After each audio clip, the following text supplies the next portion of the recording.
ഇതാ സകല ജനത്തിനും വേണ്ടിയുള്ള സന്തോഷത്തിൻ്റെ സദ്വാർത്ത ഞാൻ നിങ്ങളെ അറിയിക്കുന്നു. നിങ്ങൾക്കായി ഒരു രക്ഷകൻ, കർത്താവായ യേശുക്രിസ്തു പിറന്നിരിക്കുന്നു. ക്രിസ്മസ് ചിന്തകളുമായി ബിൻമൂൺ ട്രേഡിംഗ് അവതരിപ്പിക്കുന്ന BMC ഗ്ലോറിയ 2024 മറ്റൊരു എപ്പിസോഡിലേക്ക് ഏവർക്കും സ്വാഗതം. ഇന്ന് നമുക്കായി സന്ദേശം പങ്കുവയ്ക്കുന്നത് സെൻറ്റ് മേരീസ് ഇന്ത്യൻ ഓർത്തഡോക്സ് കത്തീഡ്രലിൻ്റെ വികാരി റവറൻഡ് ഫാദർ ജേക്കബ് തോമസ് ആണ്. എത്രയും സ്നേഹത്തോടെ ബഹുമാനപ്പെട്ട അച്ഛനെ സന്ദേശം നൽകാനായി സ്വാഗതം ചെയ്യുന്നു. ദൈവതിരുനാമത്തിന് മഹത്വം ഉണ്ടാവട്ടെ. എല്ലാവർക്കും ക്രിസ്മസിൻ്റെ സ്നേഹവും സമാധാനവും പുതുവർഷത്തിൻ്റെ ആശംസകളും നേരുകയാണ്. ദൈവാന്വേഷണം എവിടെ ആരംഭിക്കണം എന്ന് നമ്മോട് ചോദിച്ചാൽ നമുക്ക് പല ഉത്തരങ്ങളുണ്ടെങ്കിലും അതിന് ഉദാത്തമായിട്ടുള്ള ഒരു അനുഭവം ബേത്ലഹേമിലെ പുൽക്കൂടാണ്.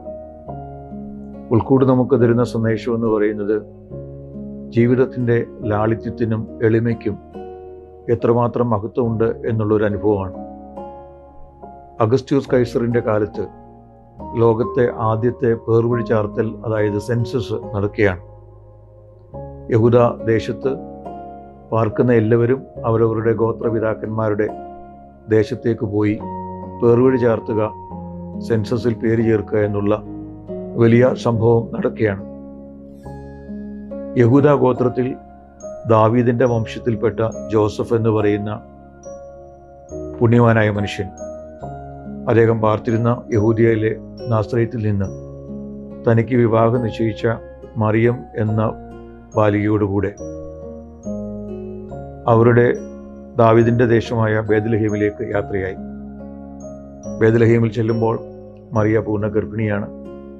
ആ ദേശത്ത് പേർവഴി ചാർത്തുവാനായി വന്ന് താമസിക്കുന്ന ആളുകളുടെ തിരക്കുണ്ട്. പൂർണ്ണ ഗർഭിണിയായ ഒരു സ്ത്രീക്ക് ഒരു സത്രത്തിലും പ്രവേശനം ലഭിച്ചില്ല. തുടർന്ന് അവർ ആ പട്ടണത്തിൻ്റെ വെളിമ്പ്രദേശത്തേക്ക് പോയി അവിടെ ഒരു കല്ലടാവിൽ മറിയ തൻ്റെ പുത്രനായ യേശുവിന് ജന്മം നൽകി. തുടർന്ന് ആ പൈതലിനെ അവർ ഒരു പശുത്തൊട്ടിലിൽ കിടത്തി. അവിടെയാണ് ക്രിസ്തുവിൻ്റെ ജനനത്തെ നമ്മൾ കാണുന്ന ബേത്ലഹേമിലെ പുൽക്കൂട്.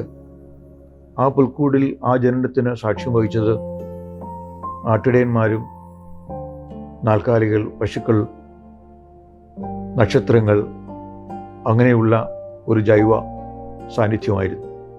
ആ ദേശത്ത് രാജാക്കന്മാരും പുരോഹിതന്മാരും മറ്റാരും ഇല്ലായിരുന്നിട്ടല്ല, പിന്നെയോ രാത്രികാലങ്ങളിൽ തങ്ങളുടെ കടമ കൃത്യമായി ജാഗ്രതയോടെ നിർവഹിച്ച ആട്ടിടയന്മാർക്കാണ് ആ ഭാഗ്യം ഉണ്ടായത്. സ്വർഗത്തിലെ മാലാഖമാരുടെ പാട്ട് അവർ കേട്ടു. അത്യുന്നതങ്ങളിൽ ദൈവത്തിന് മഹത്വം, ഭൂമിയിൽ ദൈവപ്രസാദമുള്ള മനുഷ്യർക്ക് സമാധാനം. നാം പുൽക്കൂടിലാണ് ദൈവദർശനത്തിൻ്റെ ആരംഭം കാണുന്നതെങ്കിൽ പുൽക്കൂടിൽ നമുക്ക് നൽകുന്ന ആ വലിയ സന്ദേശം ഈ ക്രിസ്മസ് നാളിൽ നമ്മുടെ ഹൃദയത്തിൽ വസിക്കട്ടെ. ലാളിത്യവും എളിമയും ആണ് എല്ലാ നന്മയുടെയും ദൈവിക അനുഭവത്തിൻ്റെയും ആരംഭം. ലാളിത്യം എന്ന് പറയുന്നതിന് സൗന്ദര്യം എന്നൊരർത്ഥമുണ്ട്. സൗന്ദര്യത്തിൻ്റെ പൂർണ്ണത നമ്മൾ അന്വേഷിക്കുമ്പോൾ ലാളിത്യത്തിലേക്കും എളിമത്തിലേക്കും എല്ലാ അനുഭവത്തിലും നമ്മളെ അത് കൊണ്ടുപോകും. ചില കാര്യങ്ങൾ മാറ്റിവെച്ച് ചില കാര്യങ്ങൾ മാത്രം സ്വീകരിക്കുന്നതിൻ്റെ പേരല്ല ലാളിത്യം എന്ന് പറയുന്നത്. നമ്മുടെ ഹൃദയത്തിൽ ഉണ്ടാകുന്ന ഒരവസ്ഥയുടെ കാര്യമാണ്. ദൈവദർശനം നമുക്കുണ്ടാകണമെങ്കിൽ എല്ലാത്തിനെയും ഒരുപോലെ കാണുവാൻ കഴിയുന്ന ഒരവസ്ഥയാണ്.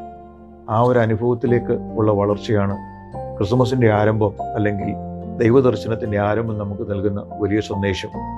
ഈ പുതിയ കാലഘട്ടത്തിലും പലതിൻ്റെയും പ്രേരണയുടെയും സമ്മർദ്ദത്തിൻ്റെയും നടുവിൽ വസിക്കുന്ന നമുക്ക് ഹൃദയത്തിൻ്റെ സൗന്ദര്യം നഷ്ടപ്പെട്ടു പോകാതെ ദൈവം നമുക്ക് നൽകുന്ന എളിമയുടെയും ലാളിത്യത്തിൻ്റെയും വലിയ സന്ദേശം നമ്മുടെ ഉള്ളിൽ സ്വീകരിച്ചുകൊണ്ട് പ്രകൃതിയെയും ദൈവത്തിൻ്റെ എല്ലാ സൃഷ്ടികളെയും ഒരുപോലെ കാണുന്ന കാലിത്തൊഴുത്തിലെ മൃഗങ്ങളും ആട്ടിടയന്മാരും ലാളിത്യത്തിൻ്റെ അനുഭവത്തിൽ ജീവിച്ച നന്മയുള്ള മനുഷ്യരുടെ ഒക്കെ ഒരു സംഗമമായി ക്രിസ്മസ് മാറുമ്പോൾ നമ്മുടെ ഹൃദയത്തിൻ്റെ ഉള്ളിൽ ഈ പൈതൽ ജനിക്കുമ്പോൾ ആ ഓർമ്മയെ നാം തൊട്ടുണർത്തുമ്പോൾ ആ സൗന്ദര്യത്തിൻ്റെ അനുഭവം, നന്മയുടെ അനുഭവം, ലാളിത്യത്തിൻ്റെ അനുഭവം നമ്മുടെ ജീവിതത്തിൽ എന്നും നിലനിൽക്കട്ടെ എന്നുള്ള ആശംസയോടുകൂടെ ക്രിസ്മസിൻ്റെ സന്തോഷവും സമാധാനവും ഏവർക്കും നേരുന്നു.